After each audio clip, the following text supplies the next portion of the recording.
lot about the top players. The company then turned its sights to animation and children's programming. After seeing the success of localizing Japanese programming for American audiences, World Events found its icon in a Toei animated property known in Japan as Beast King Go Lion, but would soon be known to the rest of the world as Voltron. Well, I wish I could say animation was my idea, but we had some people working for us who went to an international trade show.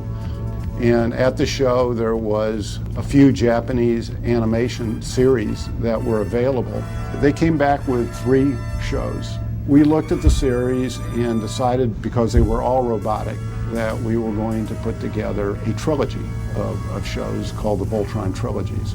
As Ted tells us, the destiny of Voltron was all a bit accidental.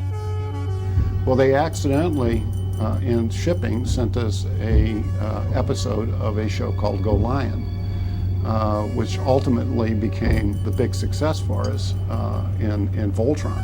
And we were able to manage this series where, through editing, putting storyboards, stereophonic sound, which, by the way, those shows were the first of its kind to have stereo, we were able to totally redo the shows in a manner that turned out to be the hit that it was. With the smashing success of Voltron, World Events was in a unique position of having a mega hit show right out of the gate. I can remember coming home 3:30 in the afternoon, turning on KPLR, and just getting so engrossed in this world. And what pilot are you? Oh, I'm Keith, I'm the Black Lion. I'm going to be Hunk in the Yellow Lion. And we'd take our bikes and race them, pretend that we were in these giant mechanical lions. More episodes were created to keep up with the syndicated demand after a disappointing showing of what is known as Vehicle Force Voltron.